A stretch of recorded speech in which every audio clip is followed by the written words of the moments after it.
Well, wouldn't you know it? We preview a game of Texas Tech Purdue, talking about how the Red Raiders might just have a shot here on College Sports Insiders, and then they come out and get blasted. They get wrecked, pun very much intended.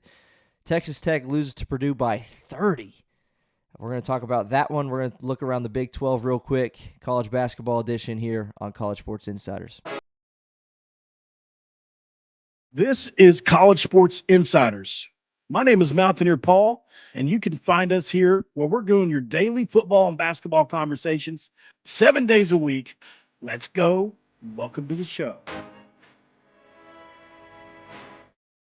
All right, welcome in, everybody, to another episode of College Sports Insiders. I am one of your co-hosts. My name's Troy, along with Mountaineer Paul of Locked On West Virginia.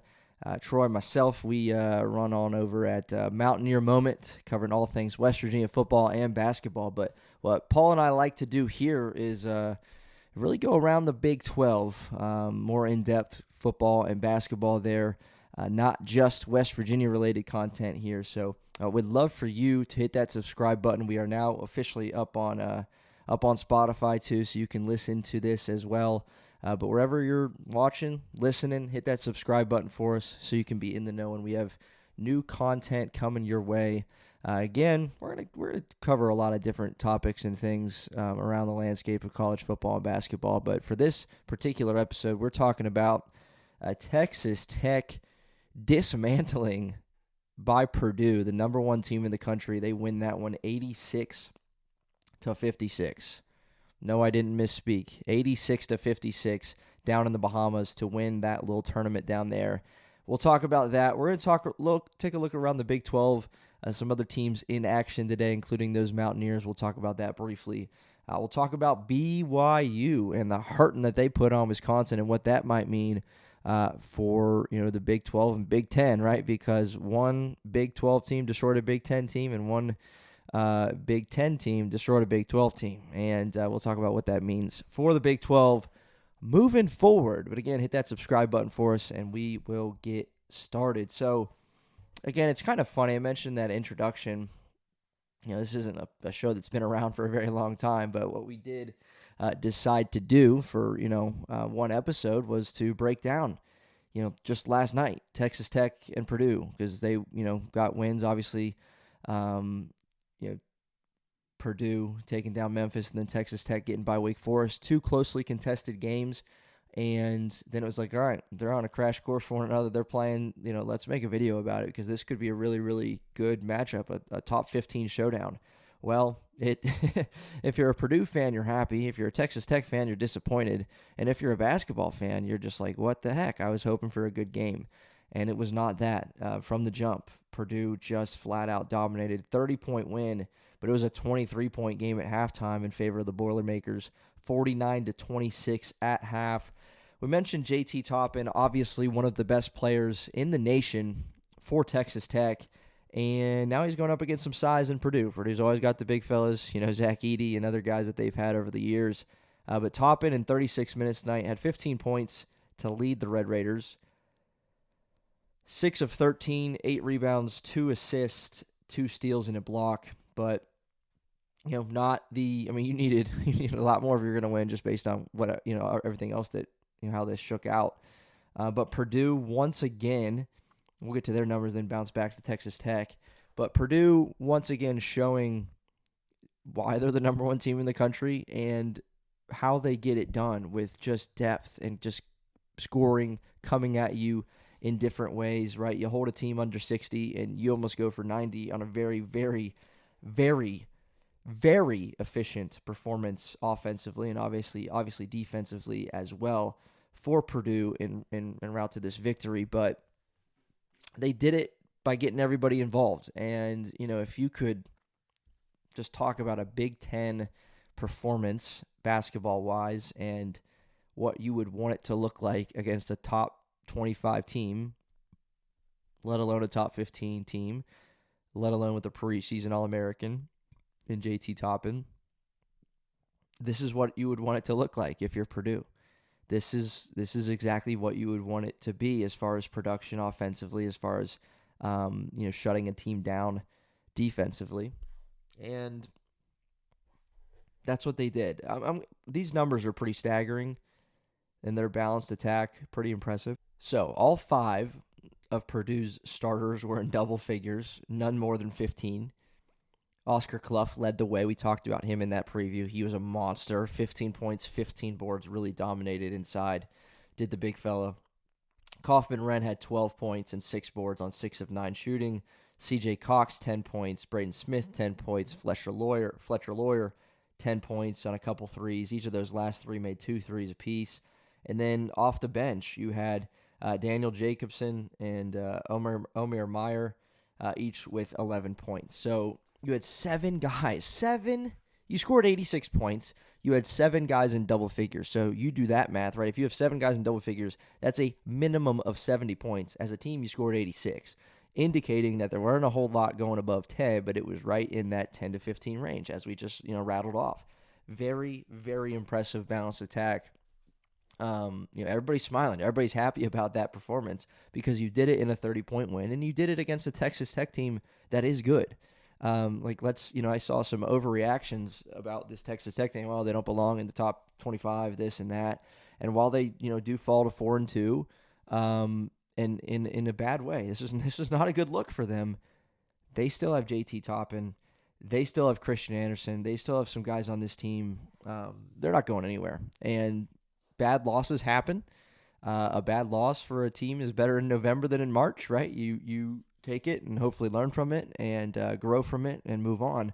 But Texas Tech got dismantled tonight, and let's highlight the offensive struggles because defensively you see the struggle that they had. Obviously, so I mentioned the efficiency. I mentioned the ability that Purdue showed to just spread the ball around, move it around, kick it out, find the open man, and just play really, really efficient.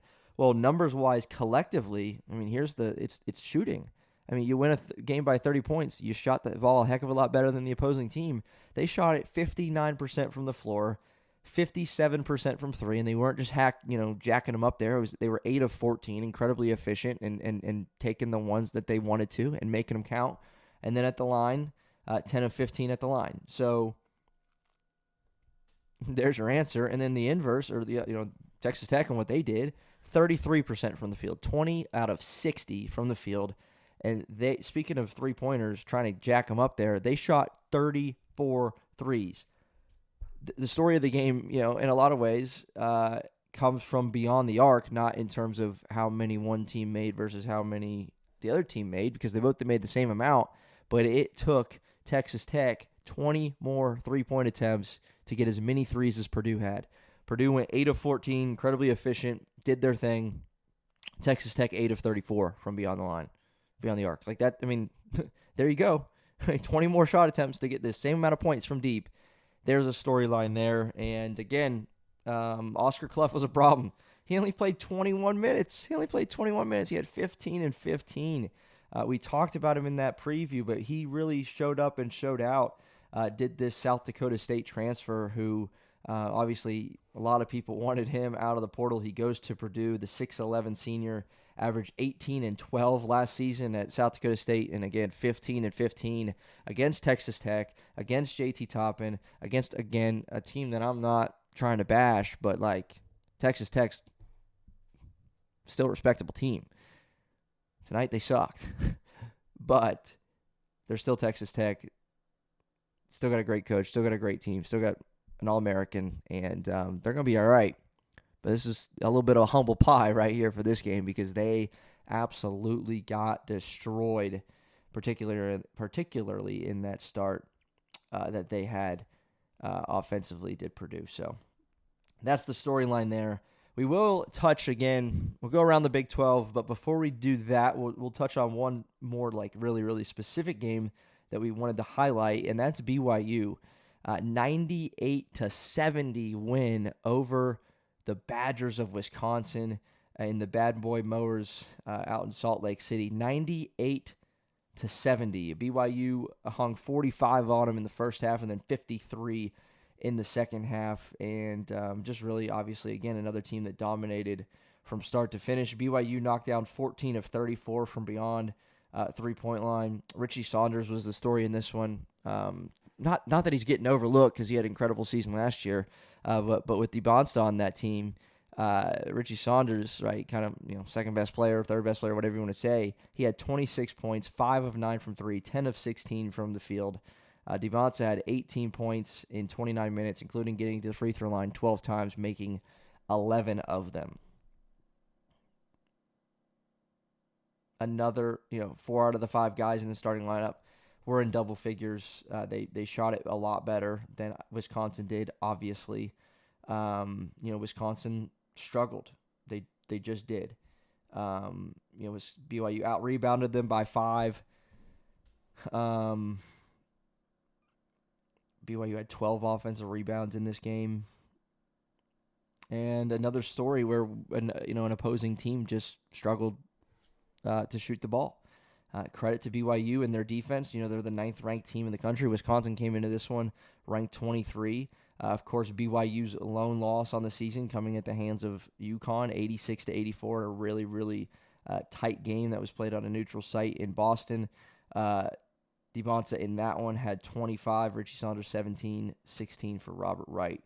But UConn had a 3-headed monster with Caravan, Reed, and Demery that got the job done for 21 apiece in that game not too long ago, just last week. So BYU making it up for Texas Tech and what they're lacking in the Big 12, Big 10 kind of clash today, getting the massive, massive win over Wisconsin in this one. So around the Big 12, just real quick, again, 98-70 the final in that one, but BYU and Texas Tech, I should say, not the only teams in the Big 12 in action today that we'll run through real quick. So West Virginia, man, I don't want to get on my soapbox here, but they could have won that, should have won that game against Clemson. 70-67 the final for Clemson, who took the lead with just a couple minutes left after West Virginia led the majority of this one and all of the second half until that, about 2-minute mark. And just a tough pill to swallow.